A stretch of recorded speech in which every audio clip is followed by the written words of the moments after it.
Good morning and welcome to this WIOA Wednesday webinar. My name is Kirsten Sheary with the Illinois Center for Specialized Professional Support at Illinois State University. I will be the moderator for today's webinar. Today's topic is experiences of AJCs in service alignment. Just a couple of housekeeping things before we get started. As a reminder, all participants on the call are in listen-only mode.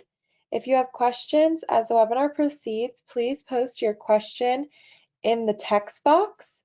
This box might be labeled something different depending on where you're joining us today, if you're on your computer, your phone, or a tablet.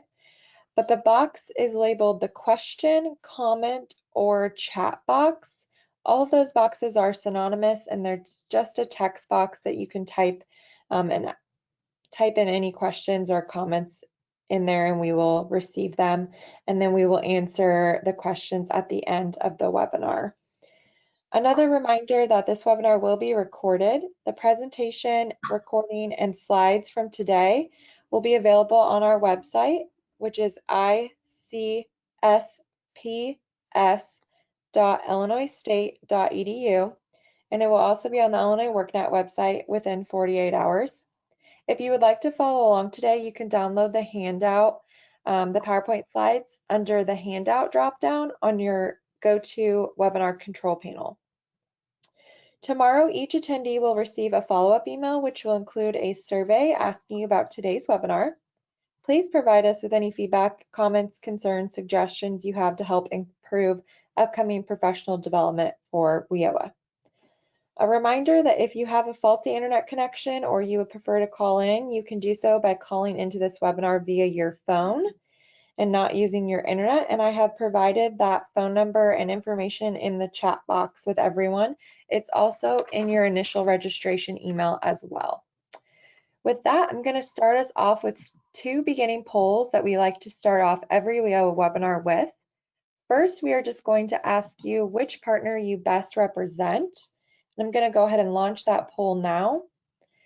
Title I, Title II, Title III, other WIOA partners and stakeholders, or state or local workforce innovation board is your options. If you could go ahead and select that. We do apologize for the limited amount of options. We understand there might be some Title IV people on here as well. But our platform only allows us so many options, so we tried to be as all-encompassing as possible. Feel free to comment in the chat box if you would like to be more specific about where you're joining us from today and which partner you best represent. I'm going to give everyone about 15 more seconds to answer the poll.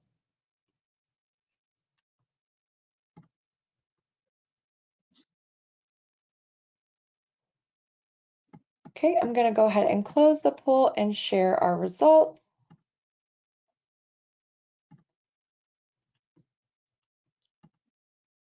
There we go. Looks like we had about 48% from Title I, 6% from Title II, 25% from other WIOA stakeholders. So welcome everyone. One more poll, we're just going to ask, where's your local area today?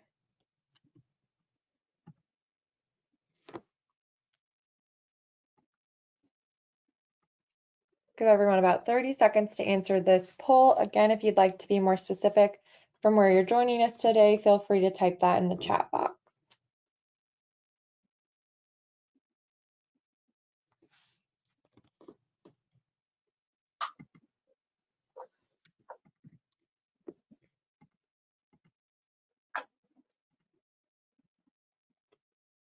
Okay, I'm going to go ahead and close the poll and share the results. So we have quite a few people joining us from up north today, some from central and some from southern as well. So welcome everyone. Thank you for giving us those analytics before we get started. And with that, I'm going to hand it off to Doug Keast to start off the presentation. Doug? Thank you, Kirsten, and welcome to our presentation on the experiences of American Job Centers in Service Alignment and Evidence-Based Approach. The team here with the Workforce Innovation Technical Assistance Center, or WINTAC, has enjoyed the opportunity to learn along with all of you on this call. how service alignment across programs will not only enhance the customer experience, but also improve outcomes for our customers with regard to meeting and sustaining career objectives and growth. For those of you who may not know us, WINTAC is a technical assistance center established by the Rehabilitation Services Administration to support vocational rehabilitation agencies in implementing WIOA. It is through our support to your Illinois Office of Rehabilitation Services that we've had this opportunity to work with all of you with WIOA implementation. Next slide, please. It gives us great pleasure to introduce our good friend and colleague, Dr. Robert Stensrud. Robert Stensrud has worked in the field of vocational rehabilitation for over 40 years, beginning as a VR counselor and also working as a researcher and educator. He's worked closely with rehabilitation agencies on federal grants related to employment, disability navigators, disability resource coordinators, and Medicaid reimbursement. He currently teaches at Drake University. In Bob's research and project activity over this period that I've known him, he's had a keen interest in the service experience of job seekers with disabilities and the collective impact a system can have on a community when things fall in place behind the scenes. Today, Bob will be sharing with us what he has learned over this period of time, and in particular, his impressions from focus groups with teams from Illinois, Mississippi, and Connecticut in the past year. I'm Doug Keast and work as a part of the WINTAC team through the National Disability Institute. Like Bob, I've had the pleasure of working as a part of a team on numerous collaborative initiatives that bring teams together on a local, state, and national stage to introduce customer service experience and the meaningful inclusion of individuals with disabilities in the career pathway models supported by community systems. Next slide, please. We're very excited to include in this discussion a panel of professionals from the workforce system in South Central Connecticut, and one of the groups that participated in Dr. Stensrud's focus groups. This is a team that has experiences in working out the complexities of the system for the benefit of the people they serve together. They have shared their experiences with customer service alignment recently at the Conference for the National Association of Workforce Boards in Texas.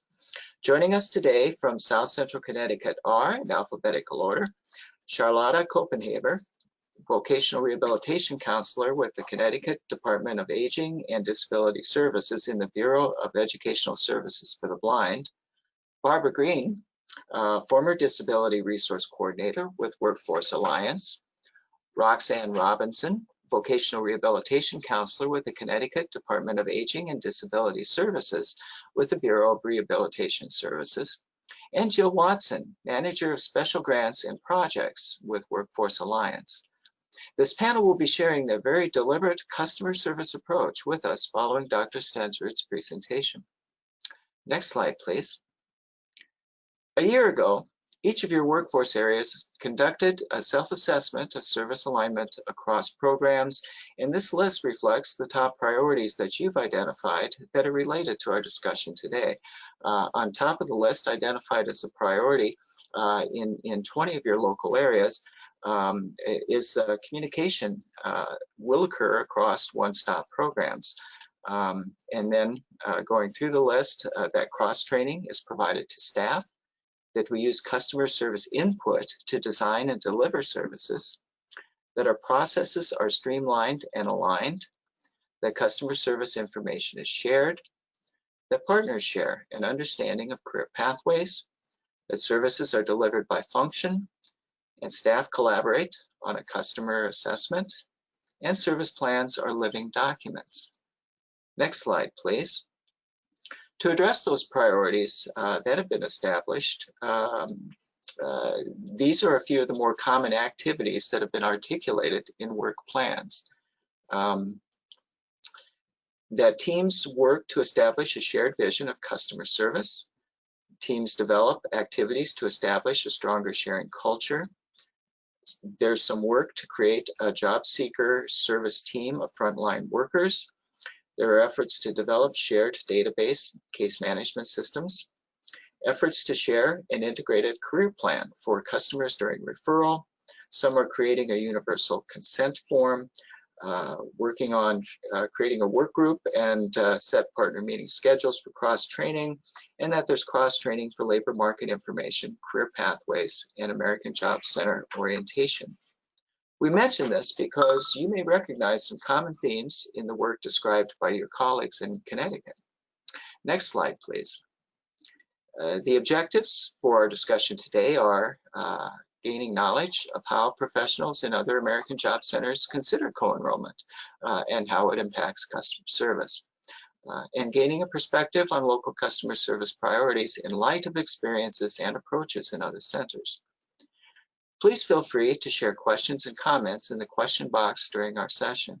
It's our hope that following the discussion by the Connecticut panel, that a few of you might also share your efforts and examples, as well as have the opportunity for questions for Dr. Stensrud and our talented panel from Connecticut.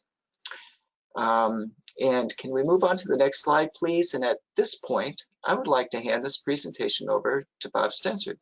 Bob, it's all yours.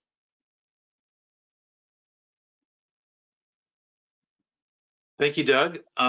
Yeah, my name is Bob Stensrud, and I was the one who did the focus groups with Doug around the country. So the methodology I want to walk you through just quickly.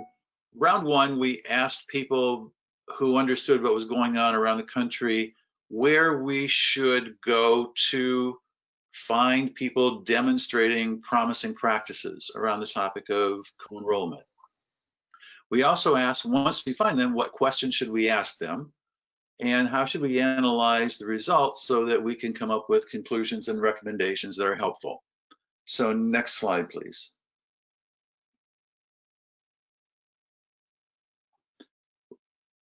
Round one, what we did is the administrators who were recognized as being well-informed and innovators of WIOA implementation, we found 21 such people.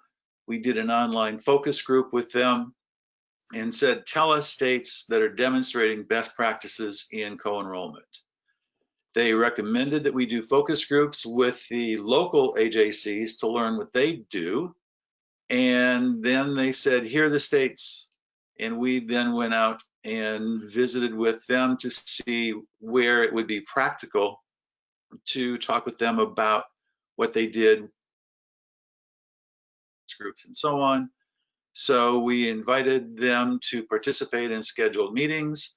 And as Doug said, we found folks in several states, but coordinating all of the logistics, especially as the things became increasingly complicated, we ended up with 3 states, 2 sites in one of the states.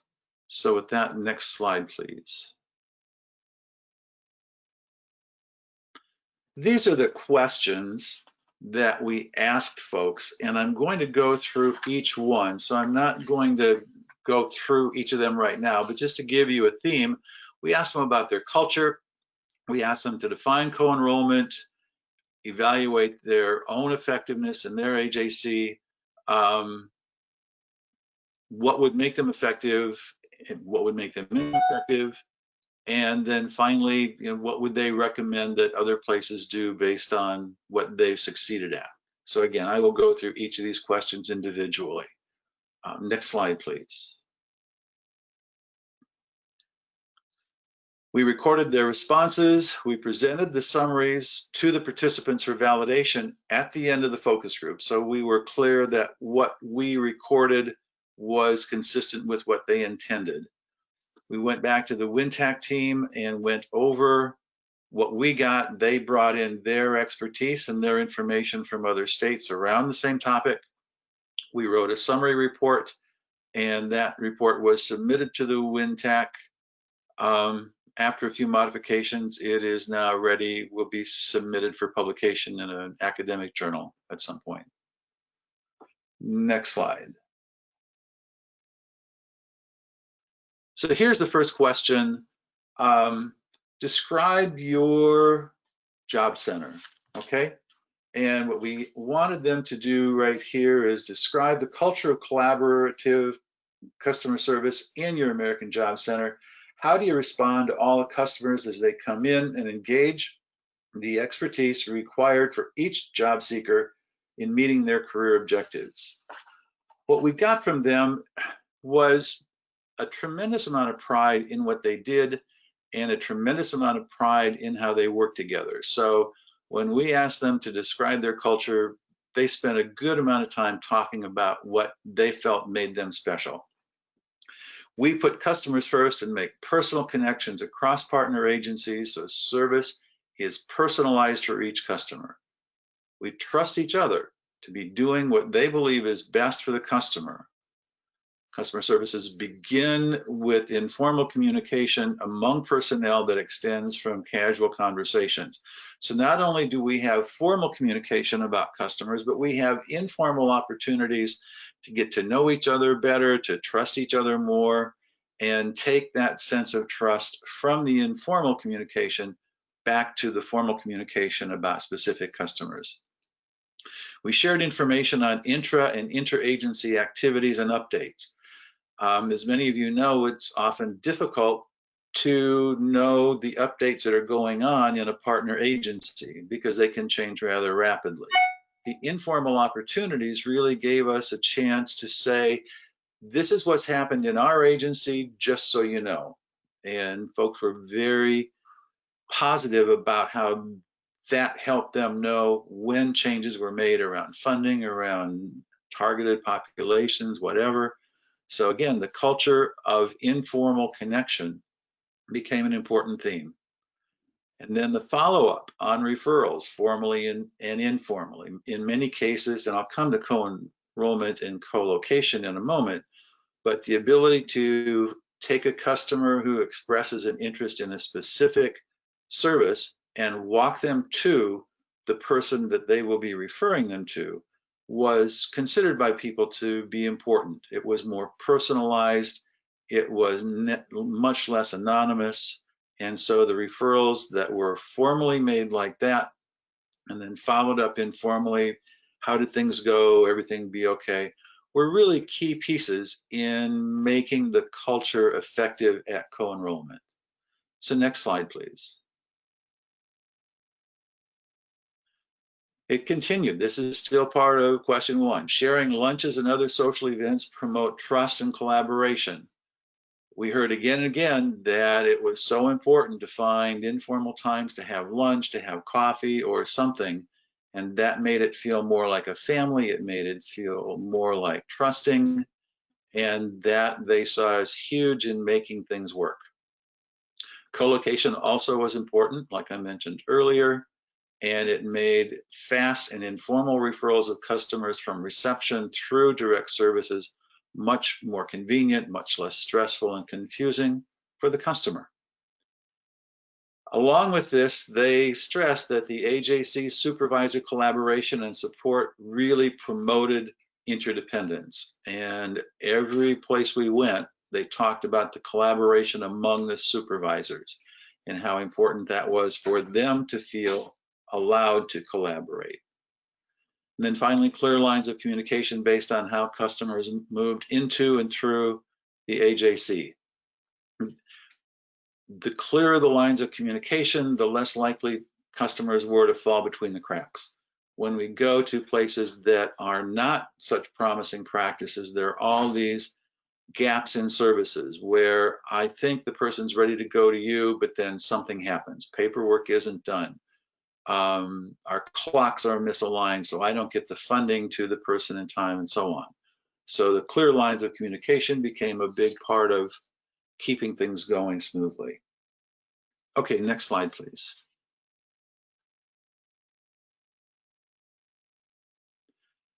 The second question was, how do you define co-enrollment and what would be evidence of effective co-enrollment? So the response to that was staff from all agencies working together to personalize and coordinate services for each customer. It's personalizing and coordinating. So each customer felt like their plan was unique to them, unique to their needs, unique to their personal situation. Personally walking customers to specific personnel from other agencies and having customers be treated like I would want to be treated if I were a customer. We heard that everywhere. The way to do this is to make sure that customers are treated like I would like to be treated. And then finally, supervisors defined co-enrollment as the capacity to integrate intake, planning, and service coordination and reporting into a single system rather than separate systems that do not connect. So if these partners are working with a specific customer, we are integrating the intake of that person, the planning, the budgeting, the service coordination, the reporting, so that we all felt we shared in the success. We all could sit back and thank each other for everything they did as a team. Next slide, please. So the third question, how would you evaluate yourselves on your effectiveness in co-enrolling customers? One of the first things, as we look at this from a path analysis perspective, or how the customer moves through the system, they said they were most successful when a customer came to the AJC with an understanding of what services were available and with a clear expectation of what assistance they wanted. Uninformed referral sources really complicated the planning and coordination. So if a person, and we heard this from other agencies, not these, if a person shows up and says, hi, I'm here to talk to Voc Rehab, they're going to give me a job. Or I hear Voc Rehab is under order of selection and I can't get any services. So the referral sources who are uninformed about what the different partners can do make it difficult for the reception area to really help the person plot out what needs to be done. They would take time to work with mandatory partners, with strategic partners, and other potential referral sources to say, this is what's going on in the AJC with this agency and that agency, so that when customers came to the reception area, they had a sense of what they needed. Along with that, they had very well informed reception areas regarding what questions to ask incoming customers, which individual within which agency should receive the initial referral, how to make a very tight connection between the person walking in the door and the provider greeting them. Much of the effectiveness is due to supervisory support and collaboration across agencies at the supervisory level. Again, supervisors came up. Collaboration among mandatory partners was easier than with strategic partners. That was much more difficult. Everybody was off in their own direction, but the more effort they put into working with strategic partners, and as strategic partners were co-located, at least periodically, it made it much more effective. The primary barrier to effective co-enrollment was the inability to share data across reporting systems and the subsequent need to improvise interpersonal information sharing strategies. So when the reporting systems don't link, the only way to really ensure co-enrollment is happening is to go back to the culture, to go back to the informal communication. And that is what they would do to patch up any data collection, data sharing barriers. Let me go back and say just one thing about the reception areas. When we went in to initiate the focus groups, we met amazing people at the reception desk who were very knowledgeable, very kind, and we walked away going, oh man, I wish we had receptionists like this everywhere. So we were delighted with the way that went. Anyway, okay, so next slide, please.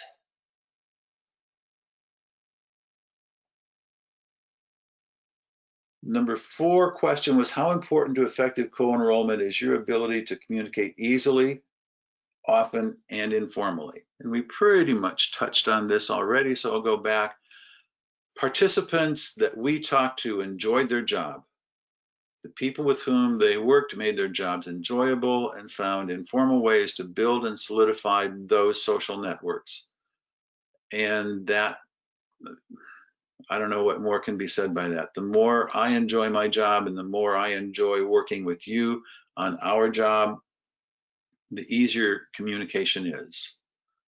They communicated easily, often, and informally, and saw this as essential. If there was not co-location, for example, it was more difficult to do this kind of communication, and people were more likely to fall between the cracks. So opportunities and structures that allowed us to communicate often and informally, as well as formally, were really important.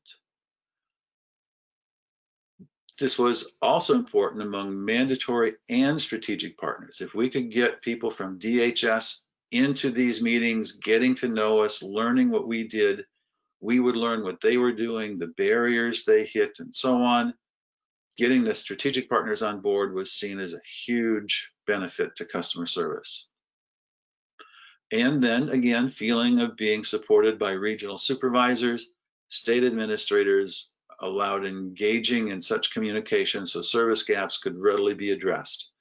If we're talking and we find a service gap, we felt like we could take this to our supervisor, the supervisor would take it to the state, and they would come back and help us find a solution that fit for us. So we felt supported. If things go right, we felt respected. If things go wrong, we felt supported in fixing it. So that's where communication came in. Next slide, please. The fifth question was, how important to effective co-enrollment is having an information system that promotes easy data entry and sharing?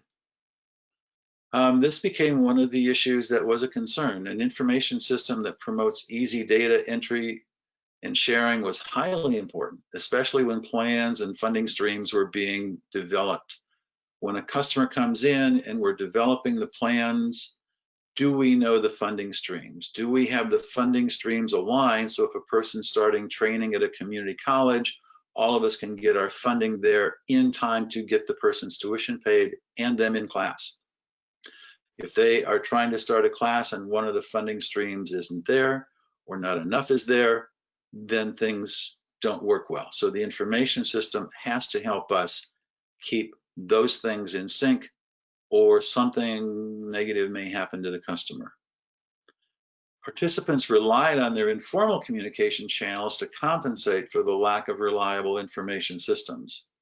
Hi, we have so-and-so, they're registered for classes at the community college. Is everything set to go?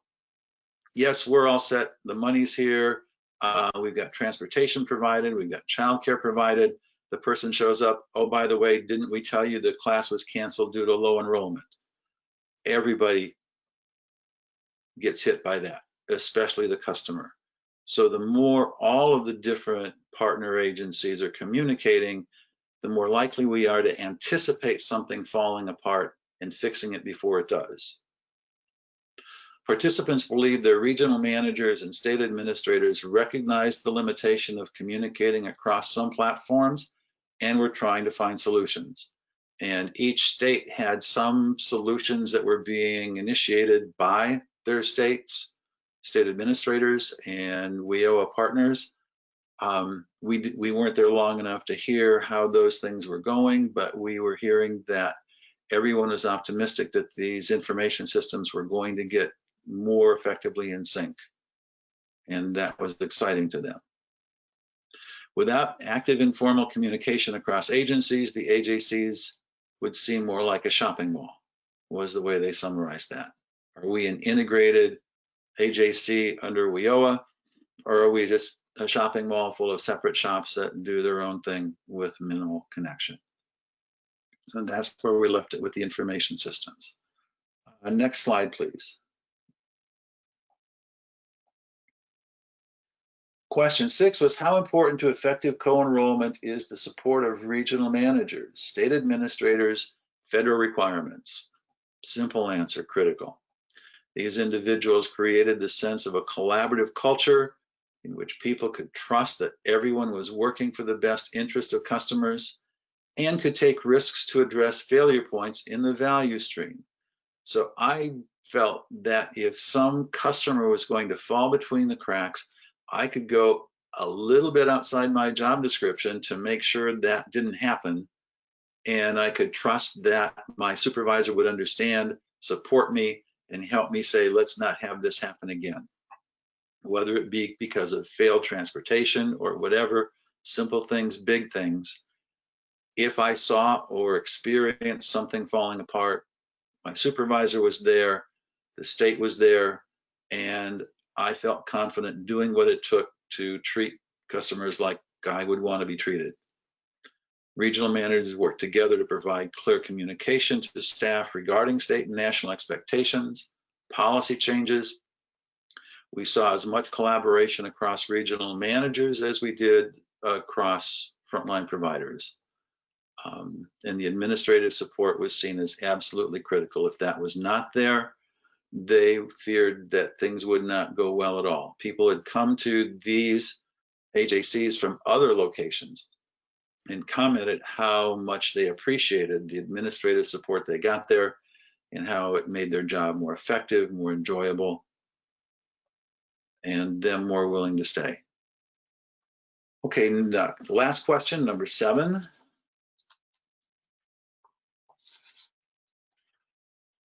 Change the slide, please. Question number 7 is, what makes you so successful? And in many ways, this is just a summary of what we found. As I go through this, think about questions that you may have later in the presentation. But success relied on peers and managers trusting that everyone was working together toward the same goals and providing high quality, seamless service. I don't know how many times I've used the word trust during this presentation, but it was huge. If we trust each other, if we trust that our administrators trust each other and trust us, the sense of trust meant that whatever happened, we felt we could fix it. We were going to make this seamless, and co-enrollment was going to result in positive outcomes, and any glitch that came along, we as a team would fix. Success relied on trusting the competence of peers and managers, willingness of people to admit mistakes and learn from them. I don't know where you've worked, but there have been places that I've worked where the last thing I'm going to do is admit mistakes, and instead I'm going to take a mistake and try and blame some other agency for it. No, it wasn't me that did this, it was that agency that dropped the ball. And so they spend more time trying to play catch with the problem than accepting it and saying, let's move forward and fix it. There was none of that here. There was no effort to blame somebody else if there was a mistake. It's just, here's what happened. How do we fix it? Talk through it. Got it. Done. Success relied on trusting people to go the extra mile, to take the risks when failure points occur, rather than attempt to pass the blame onto others. So in this, you see the effective co-enrollment that they showed us was really about a sense of teamwork. And it was teamwork within my agency and across agencies, both mandatory and strategic. The more we could do that, the more successful we felt we could be. These people were nominated by their state administrators, and beyond that, they were nominated by people at the national level who had their finger on the pulse of where things were going well.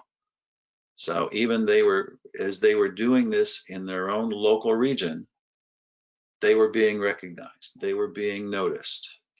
Now, the degree to which this shows up in their final federal numbers, that doesn't necessarily happen because, again, the reporting systems are a little bit off.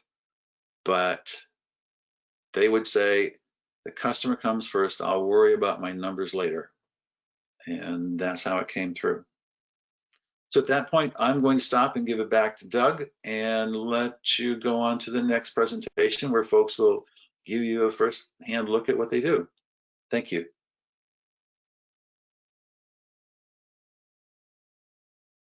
Thanks so much, Bob. It was great to hear your overview and of the places where you went and had the focus groups. Next up, we will be introducing you to Charlotta, Barbara, Roxanne, and Jill. This is one of the teams that Dr. Stenzer did have an opportunity to visit with, and we'll go to the next slide. And Connecticut team, take it away.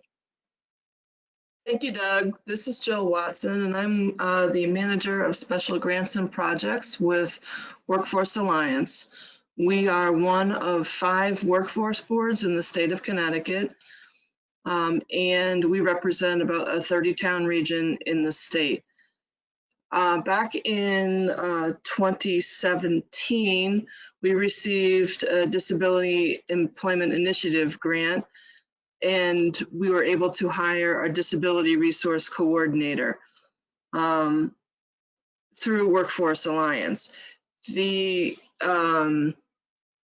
Prior to that, although we were providing services in our American Job Centers for individuals with disability, it was very, very limited. And when we hired on Barbara, who you're going to meet in a little bit, we began to strategize on how we can increase the number of individuals with disabilities using our services.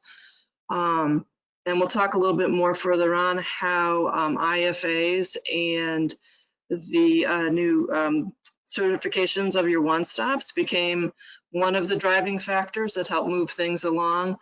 But it was really, as Bob was just saying, the collaboration with our partners, which one of them is the Department of Aging and Disability Services, and we have Charlotta Huberhaven and Roxanne here, who will talk about their services as well. Also, as part of our team, which we do not have anyone on the presentation today, is Equus Workforce Solutions, formerly known as ResCare Workforce Solutions. Equus is our one-stop provider. And so when we talk later, you'll hear more about how we worked with Equus and their staff to move our initiative forward. So with that, I'm going to turn it over to Barbara so she can fill you in on some of the activities that we have done.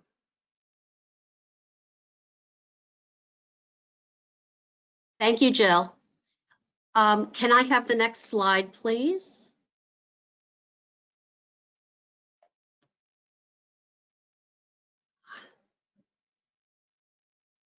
So the question is, please describe customer service for job seekers at the AJCs in South Central Connecticut.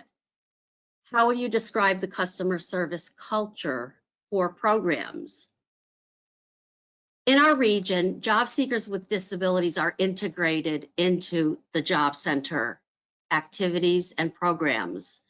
We do not isolate individuals with disabilities in special workshops or certain locations.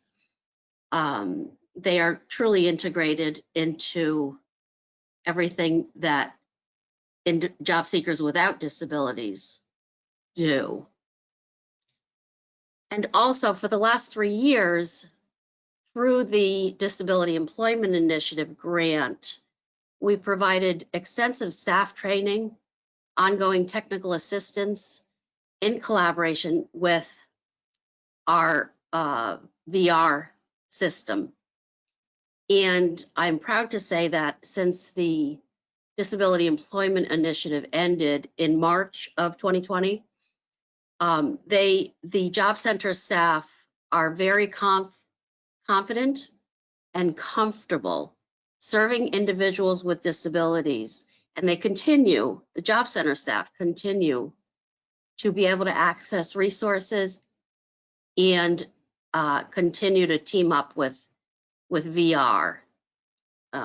This was a systems change that was important for us to establish. Next slide, please. I'd like to introduce Roxanne Robinson. She is from our VR agency, Bureau of Rehab Services. Roxanne? Hi, everyone. Thanks, Barbara.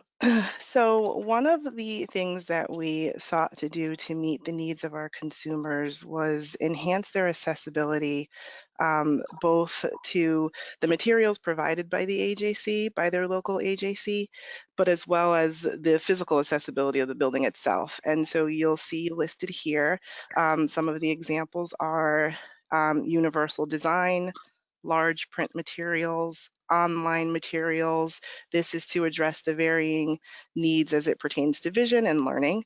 And then also, we're looking at automatic door openers, entrance ramps, increased signage, levered door handles, grasp bars, and emergency call buttons to address the physical needs for individuals with limitations to mobility.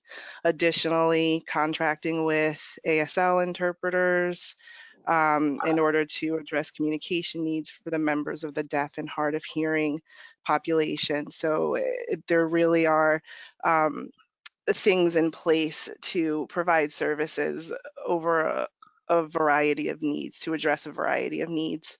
And then also providing space and opportunity for individuals to self-disclose and to request reasonable accommodations throughout the entire process, from enrollment on through their work with the AJC.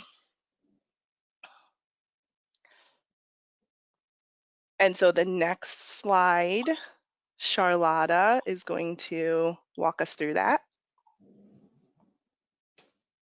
Hello, everybody. I'm Charlotta. And so as far as the assistive technology, I am with the Blind VR agency. And we've been working with we were able to provide the Job Center with a technologist that was able to come in and evaluate the equipment that they had in the building.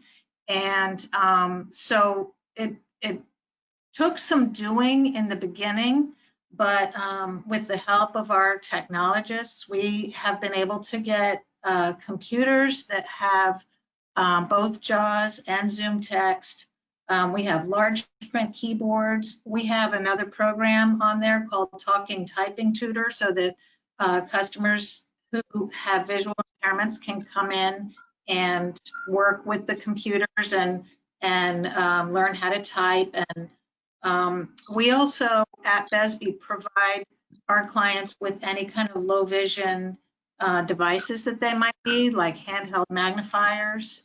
And I've also been working quite a bit with the staff at the Job Center in order to train everybody on what this equipment is that they need to use, people who have visual impairments. And it's been very successful with the staff at the Job Center. They've really learned about it and learned how somebody with a visual impairment will be able to do a job because of the assistive technology. We've also been able to utilize help from the customers themselves, so that some of them have been able to come in and talk to us about what's accessible and what's not accessible. And that's been extremely helpful as well, because the customers who have visual impairments have been using this equipment for such a long time that they're experts on it and are able to help train all of us as well. So I think Barbara is the next presenter. Thank you, Charlotta.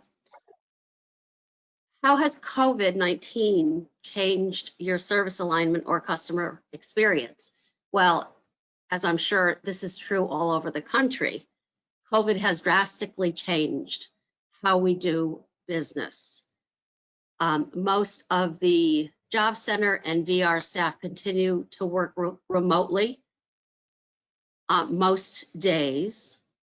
We just recently opened to the public on an appointment-only basis with a priority to serve those who cannot work remotely or are not comfortable working remotely.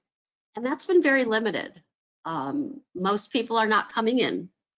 They're used to, at this point, communicating with us via email, phone, or virtual meetings. And we continue to collaborate with VR as much or maybe even more because of COVID. There have been disincentives and barriers to job seeking because of COVID. The stimulus funding,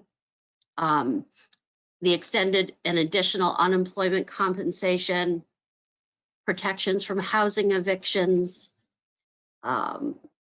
Parents are still needing to provide childcare in their home while schools and summer programs are closed. And many of our customers have fears of becoming infected and sharing that infection with their loved ones. Next slide, please. Jill?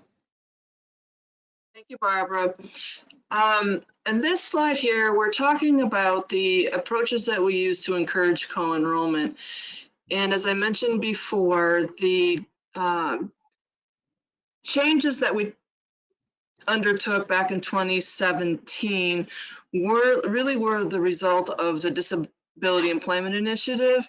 However, we knew back when WIOA passed that the need to serve individuals with disabilities was going to be a major focus of that legislation. So it really tied in nicely into that as well. And also included in that became the one-stop certification process that was also new under WIOA, and the imperatives that it put on one-stops in order to service individuals with disabilities.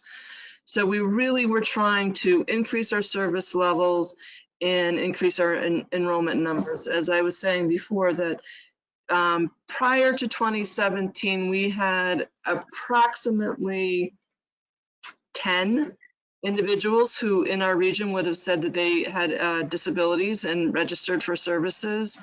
And in our last count, we have well over 200 individuals, and that was in the last year. So I give Barbara and the staff a lot of credit for all the work that they did to really make the American Job Centers much more customer service friendly for individuals with disabilities. It has taken time to have each organization become familiar with each other's systems and services. And I'll let some of the staff talk about how they've gone about doing that and learning. But we've also then integrated what is known as the integrated resource teams into our service model now as part of American Job Center services, in that the Barbara at the time when she was the disability coordinator would meet with the AJC staff as well as Charlotta or Roxanne and the customer as they move forward with employment planning. And that still continues to this day, even though the Barbara is no longer our disability resource coordinator, which was the whole goal when we brought on the initiative back in 2017, was really to educate the staff and hand it off to the American Job Center staff and be able to service this population without having a specific individual dedicated to that population. And that model we have expanded now to other programs, particularly working with the homeless population and as well as individuals with substance abuse. So Barbara, I'm going to turn it over to you for the next slide. Thank you, Jill. Could we have the next slide, please? Continuing the approaches that have encouraged co-enrollment, our VR organization created a very robust workplace readiness training program that we began offering not only to individuals with disabilities, but any job seeker that could benefit from this kind of training. And I think that really, I mean, for individuals with disabilities to be integrated into workshops like those was really groundbreaking. And I think it helped individuals, job seekers without disabilities, increase their knowledge of individuals with disabilities and vice versa. We also, VR also has established industry-specific training programs designed by specific employers, such as CVS or Home Depot or some of the other major employers in our state. These are designed by the employer and facilitated by VR, and they were exclusively designed for job seekers with disabilities. We have just recently started collaborating with VR to provide these kinds of training programs to all job seekers with and without disabilities, and to expand the employer base and employer base and industries. Next slide, please. Jill? Thank you. As I mentioned, there was a couple of different things that were pushing us forward.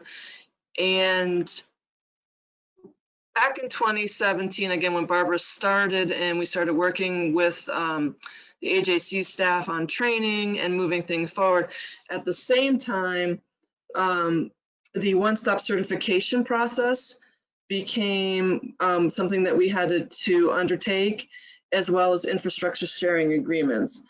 And it took time for the senior management of our board to really embrace the fact that we were going to be integrating these services as much as we planned to. However, because of the legislation, it really gave us the impetus to keep moving forward. And it's not even just the legislation, I have to take that back. It is something that we had always wanted to do, but we just never did well. And so this allowed senior management to now focus on what we needed to do to increase our services for individuals with disabilities. So by having Barbara and other staff that are in place in the resources for individuals, which was huge, that made a big difference in how we can service people. We do have the VR management that is part of our state workforce board. And we also have Barbara that sits on the State Rehabilitation Council. When we did our one-stop certification, we had the VR staff that helped with that process. And as Charlotta and Roxanne were mentioning, it was a huge help to the one-stops to have the VR technologists come in and evaluate what we had and what we needed to do to work towards that ADA compliance, universal design, accessibility, etc. By having that done, we were able then to generate a plan of what it would look like in terms of rolling out the assistive technology that we needed and the other types of universal design access that we talked about. As I said, it's still a work in progress, but we've come a long way from putting the Disability Resource Center in the back of the building all by themselves to moving that up front and having customers that come in unassisted and are able to access our services just as any other customer coming in. We're very pleased to say that we're able to do that today. Next slide, please. The other piece, as we talked about, is the co-location of staff. And we were able to, again, use our infrastructure sharing agreements that were now required under WIOA to put people from VR into the American Job Centers on a it's not a full-time basis because Charlotta and Roxanne are not there every single day. However, one of the things that they are able to do is they have desk space there for their scheduled time, and they are able to see customers, their own customers, schedule appointments into the American Job Center so that the people are used to coming in and seeing the services, and that has made it a big difference. So using your IFAs and the memorandums of agreements has helped the upper management administrators have some buy-in to this process. We have regular regional partnership meetings in our region, and the VR representatives attend. However, also we have many organizations in our communities that service people with disabilities who also attend. And again, this increases not just our own knowledge, but it also increases those referrals to the AJC and provides additional community resources. And one thing I should say also is that we grade our funding. It's the use of VR funding and AJC funding on behalf of one customer is something that we never really did in the past. It was always well, you need to go see BRS and they have some money, so go talk to them. And this has become much more cohesive and a conversation that VR staff and our staff can have ahead of time and on what that plan might look like and who would fund what. And that too has been very successful for us. And I'm going to turn it back over to you, Doug.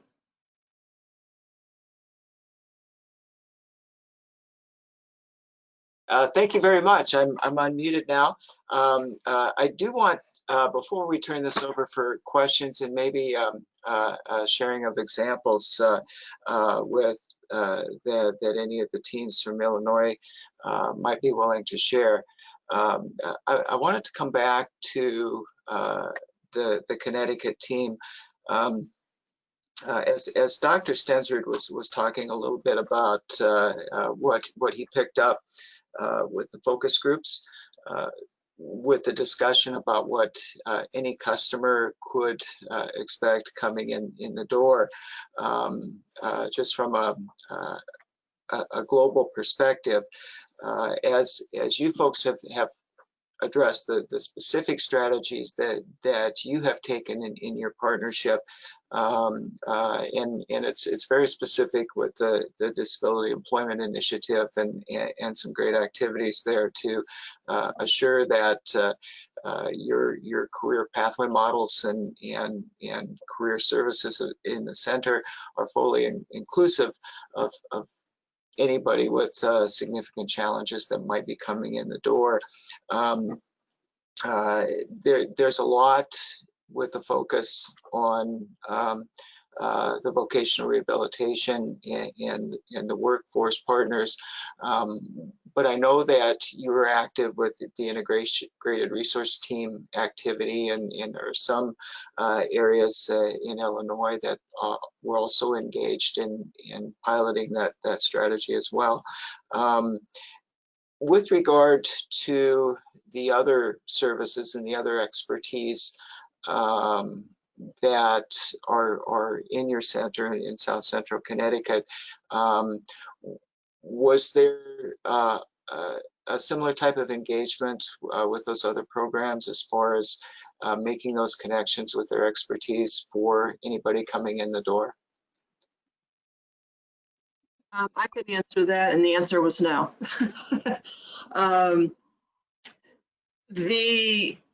I think we've always been sort of more of the general, anyone who can come in, if you want, you can come in, and left it sort of general and broad. And we've really used these integrated resource teams, like I said, in other programs now as we're starting to move forward with other populations, to really look at that as a good model for collaboration across agencies. So I think that we definitely will continue it and expand it. And the feedback that we have from customers has been very, very good. I think that it eliminates a lot of the silos that people were operating under. And that you can see, again, when people are coming into the center, it is more of a one-stop shop versus you have to come in this door and we're going to send you over here, in this door and we're going to send you over there. Does that answer the question, Doug? Yeah, I think so, and it sounds kind of like a yes too. From what I'm hearing is that, like Bob had described, it's not necessarily just a referral to another program, but more of a connection to an individual with expertise who can work with you. It sounds. Yes, and I think that's the key. What I was saying before was having Charlotta and Roxanne, and they can speak to this, having them have their work hours scheduled in the American Job Center while they bring their customers for their services into the American Job Center.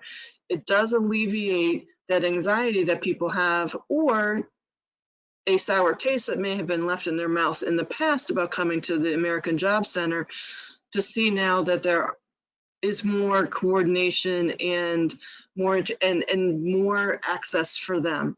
I think that's really, really important for individuals to see that they can actually move through our system without getting lost. And that, as everyone knows, is a huge challenge, is just navigating through enrollment processes, not only in VR, but in the AJCs is very, very difficult. And when you have staff that know how to do that and help you, it makes a huge difference in them accessing services.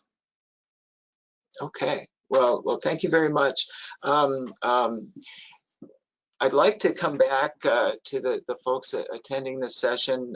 We have about actually 28 minutes left if we want to use them for questions, but we'd be really excited to hear from some of the Illinois folks how you're addressing customer service together. About a year ago, when I last spoke to some of you, you were working on your plans in this area, and as I recall, there was one group that was looking into developing and supporting a navigator role that would be focused on engaging job seekers as they came in and connecting them, helping to connect them to the expertise of the other partners and programs, and to make it more seamless. Just out of curiosity, is there anybody in our audience that would like to share their progress in this area, or a little bit of their experience about what they're running into? I think we have the ability to be able to unmute you if you'd like to speak. Yes, if you would like to share and speak via your microphone, please post in the chat box and I can unmute you via your mic. Or if you would just like to post a question or comment in the chat box, go ahead and do that now. While we give everyone a couple of minutes to do that, Doug, I'm going to do some final housekeeping comments. Just a reminder that this webinar is being recorded and it will be up on our YouTube channel and up on our website. You'll get a follow-up email tomorrow morning with the survey and with the link to our website that has this recording and the PowerPoint slides. It will be up tomorrow. Typically we take about 48 hours, but I will be out of the office, so I will make sure I get it up by tomorrow for all of our attendees if they would like to reference it. And I don't see any questions coming through or any comments, Doug, of anyone wanting to speak. Okay.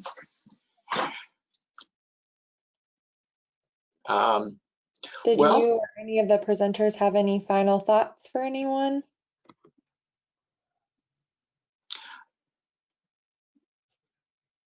I would love to, this is Barbara. I would love to hear from some of the Illinois folks about how you're approaching some of these questions. We did have a comment come in from Dina. She says, I was recently hired as the Services Integrated Specialist for the Workforce Connection serving Winnebago, I'm not sure if I'm pronouncing that correctly, Boone and Stevenson counties. I am currently working on a referral process for TWC clients who are in need of services and resources provided by community partners. Her question is, what can you share with me on how to simplify the referral process to me from my coworkers?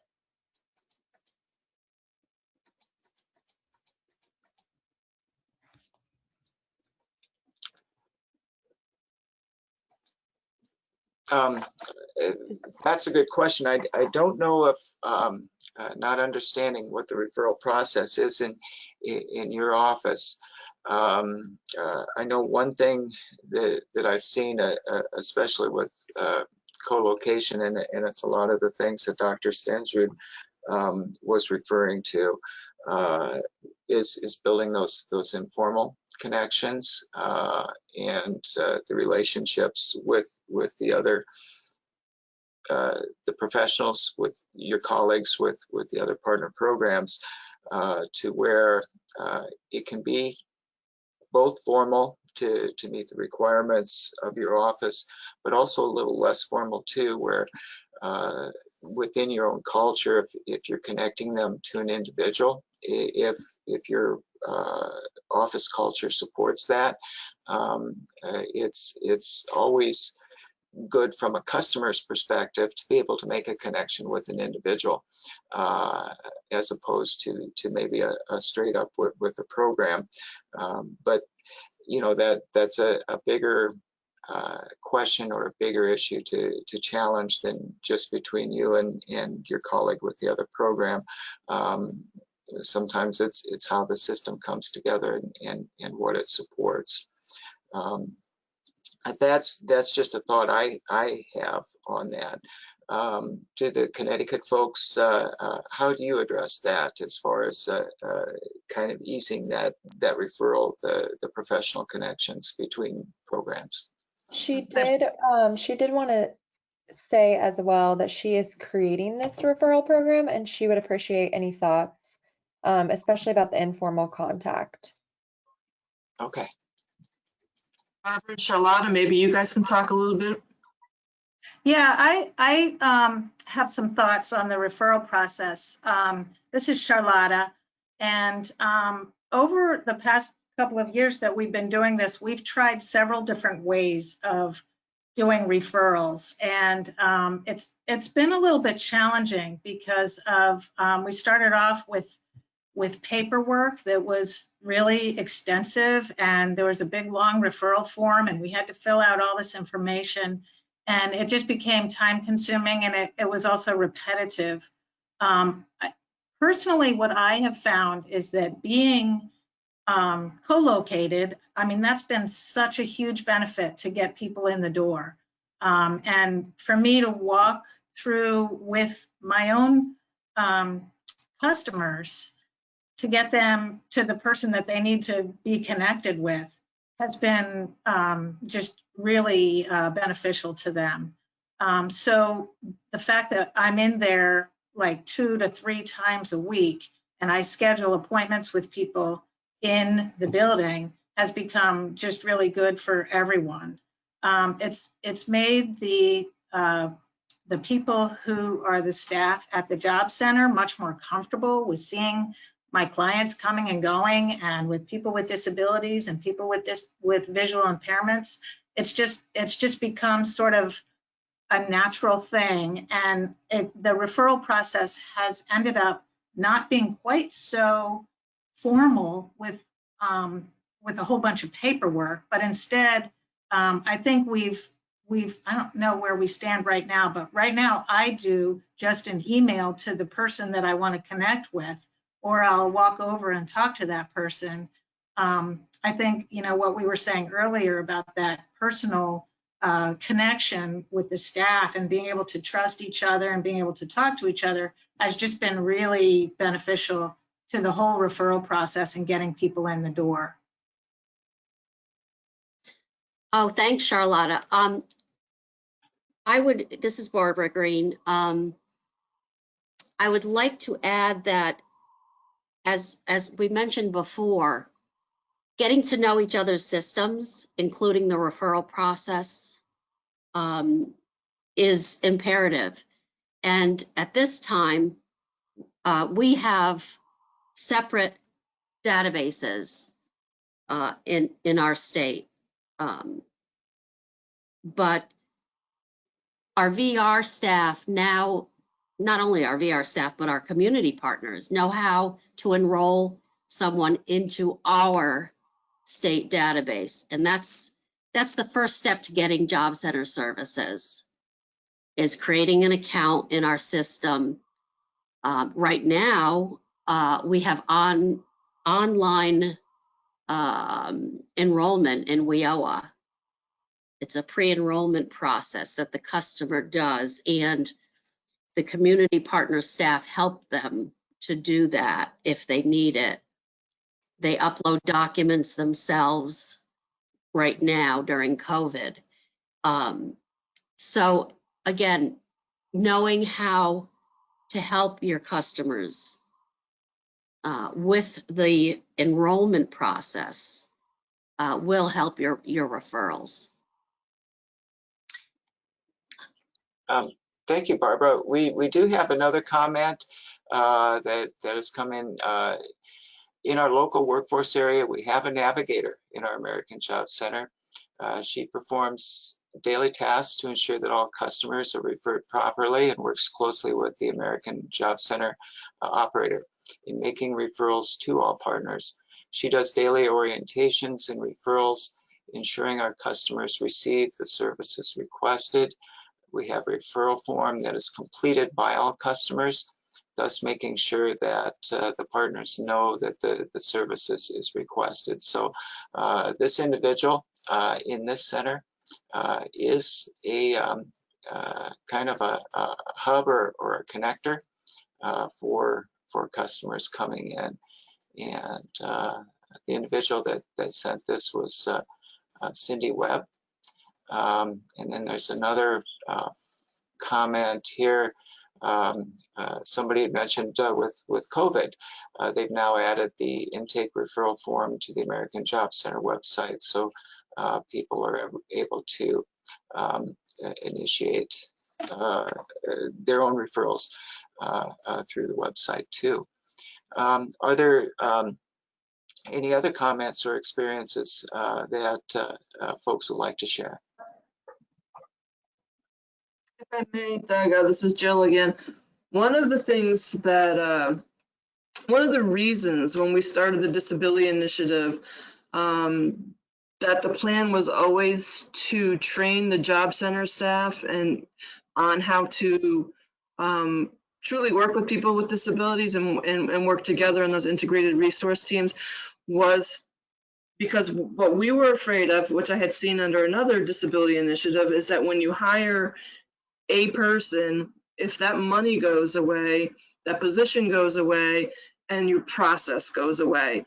So it was what our goal back in 2017 was to really take a look at our system and how can we change the system for individuals so that we don't have to worry when the money runs out, where does the position go, and then those services stop, because that's what has happened in the past. So it's been really, really nice since our money did run out earlier this year, that we know that the individuals who are coming in now, our staff are comfortable with the process, and that includes VR staff and management level staff. We know how people are accessing services. We're comfortable with what's happening, and we can keep that going. And it was really about sustainability. Because as I've said in the past, when we had other grants, they come and people come and go, but you can't have that keep happening. So that was our focus, was really about sustainability. Yes, and it's interesting too on another point with the other partners, the other programs that might be addressing poverty or other populations. The incidence of disability is really high in those populations as well. The folks that the corrections programs are addressing, the older worker program, TANF,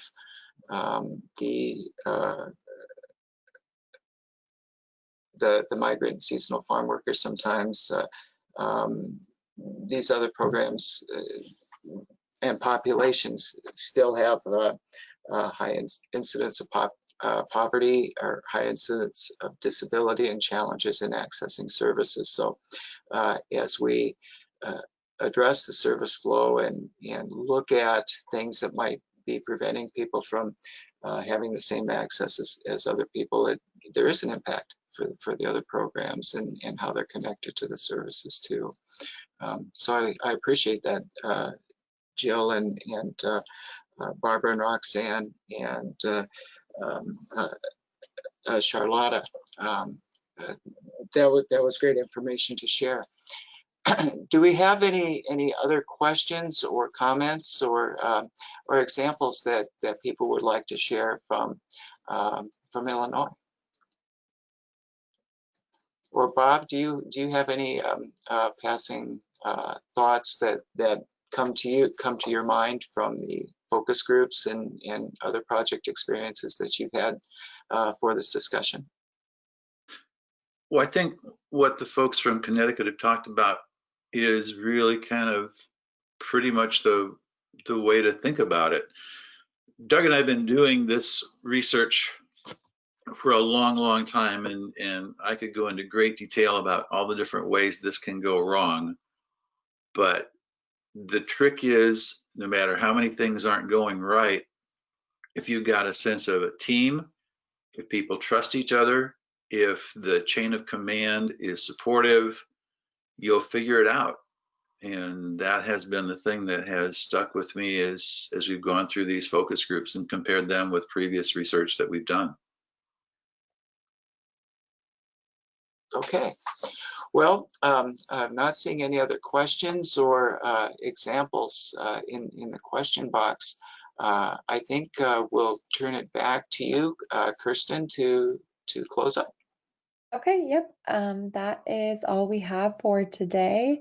Like I said, you will receive a follow-up survey email tomorrow morning if you would like to provide us with any feedback for further professional development, or if you'd like to reach out to any of our presenters from today, we can connect you with them via that survey. There's an option for that. And then the recording will be up on our website. And if you have any questions, you can always contact us at our ICSPS email, which is icsps@ilstu.edu. All right, and with that, I will sign us off. Thank you to all of our presenters today, and thank you everyone for attending.